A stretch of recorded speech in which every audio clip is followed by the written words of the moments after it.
Okay, here we have the pad that has been done. Took about a day to do that. Drop all those little posts in there. Now those posts are there for the arches to be receiving those, which we just dropped on there. That took us about a day. Started putting the metal on. Took us this is the same day actually, so it took us about 8 hours to get to this location. Now, as you can see, the structure will be buried eventually, but don't jump to conclusions. The actual structure has to be spray foamed yet, and all the penetrations have to be done. This is just really in the early stages. Probably got another couple days in order to get ready for the spray foam, and after that it'll get Steelex steel and shotcrete. And once that's done, I'll do a little bit of extra waterproofing around the bottom, and then we'll bury the thing. And then so look at all this paneling here. This is like 24 gauge steel metal roofing. I did the reverse. I put the blue on the inside, and so we'd have a little bit of color in there just for fun. And then I'm going to narrate here coming up in a few seconds here, and I won't be narrating like I'm overlooking at this thing stuff now right now, but we're going to have me talking here in a second, but you can kind of see what it looks like in the process. Kind of looks really futuristic actually. Here's a view from the outside. That's the back side. It's going to have a new structure. This is just a tunnel to the big structure, which I'll build next. I'm going to get one stage at a time done. It can be about a total of 4 days labor with 2 guys, and then plus the spray foam and the shotcrete. And it's looking good. And here's another shot from the outside, me putting on the metal on the outside, and here we go. Look at this place, man. Look at this. Look at this time tunnel. It's like a time tunnel, man. You ever seen that movie from the 60s? You know? Okay, anyway, so this structure is going to be the tunnel to my Hobbit home thing. Okay? This will be the original tunnel, and it'll also act as a shop that we can build parts in, and then eventually we're going to go it that way. Another 1,200 square feet out on that side. And I was originally going to do it all at once, but I decided let's just do it in segments. It's more, you know, digestible that way. So what we got is, realistically, we got 21 hoops that are made to an exact 12-foot distance with about 32 inches of straight pipe on the bottom. They slide over, and then we put all this paneling on here, screwed it on the outside. And this is just the beginning. I mean, we're going to have a big circle door right here. It'll be a big circle door right here. Be about a 7-foot diameter. And entry. On the back side, we're going to have the same thing back there, another circle, which eventually, when we get to digging out the back side of the hill, we'll knock that pipe, that whole round circle out. And inside this structure, we're going to use this front side as a shop, entrance from that side. And when we get building, and it goes all the way out the back, that way it's going to be another entrance on the other side, and that's going to be the entrance to the Hobbit house. This is kind of going to be like housekeeping type area.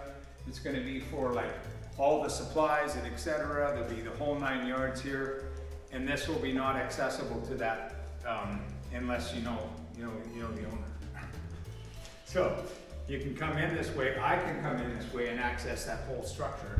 But realistically, anybody staying in that other structure will be only allocated to that side. Anyway, so this whole thing right now, we got the concrete slab. I decided to put like a stamped concrete on it. And the way I figured is, now you're gonna see the future. In the future, there's gonna be a whole bunch of steps I'm gonna show you. I'm gonna show you the next step is gonna be building the end walls, putting in the arches, the holes for when I put the metal circles in there. And then I'm gonna have a whole retaining wall system built up. Once all that gets done, then the whole thing gets spray foamed. And during that time, before the spray foam, we'll get all the electrical in here, all the conduit and everything for all the plugs and everything and the switches and everything. And then I'm gonna have, step back that way. I'm gonna have a wood stove in the center here. That's gonna be kind of temporary. It's gonna be until I get the other side done. It's gonna be for this winter while we're building. I'm gonna wood stove here. There's gonna be a toilet right there. There's gonna be a shower here. And there'll be a pedestal sink here. And I'm gonna curtain this area off because this is gonna be like some heavy, like red drapes, like made out of like, you know, heavy felt, or what are they, not felt, what's that word? What do they use Wool? back in the old days? Not wool, it's like, you know, whatever, you know what I mean? Like they're heavy old curtains from like an old theater. You're gonna go right here. Gonna have a little sitting area here. And this is kind of just a little hangout man cave. And that side will be, you know, anyway, so that's kind of where we're at. Look at that beautiful thing. It's freaking fun. And oh, let me say one thing. So far, me and Michael have 10 hours of labor in this structure. Basically 10 hours assembling this structure. So the thing that I'm trying to accomplish is cost efficiency and manpower. Okay, so if you do the Quonset, it's a lot more involved to do a Quonset. A lot of bolts, like there's tons of bolts and all this. This is relatively very fast, and it's, you know, we dropped the pipes in here in 1 hour. We had all the pegs sticking up. You're gonna see other videos, but all of the pegs that are underneath here, underneath this pipe, there's a pipe inside there that goes into the concrete. We set those exactly 2 foot on center, and they were all hardened and everything, and then we just dropped the pipe right onto those. We didn't even have to screw them. We made the receiving pipes 1.5 inches, and these pipes are 2 inch on the inside, so there's like a little bit of play, but because the whole thing was friction, and those pipes are like a little bit off, it was perfect because he pushed them down really hard and then they just stayed perfect. So I thought I was gonna have to screw them and brace them and all this, nothing, just dropped them on, ready to go. And then there'll be, here we'll have a water heater that will circulate the floor heat on this side. Here's the gas line going here. Here's the water line going here. This is for an overflow for the regulator. If anything ever fails on the regulator, it'll blow out the gas out the front of the structure. It's kind of like a regulation. If you're gonna have a regulator in a house, you have to have that feature. That's that.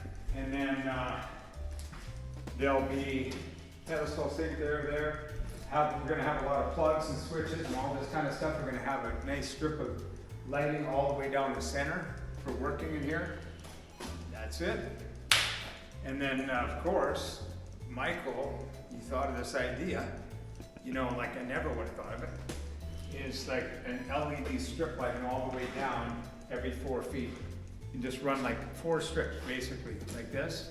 So you can change the whole time tunnel to blue, or like to like red, or yellow, or green. You know, it's gonna be cool as shit. Like wait till you see the progress of this thing's gonna be a lot of fun. See you on the next video.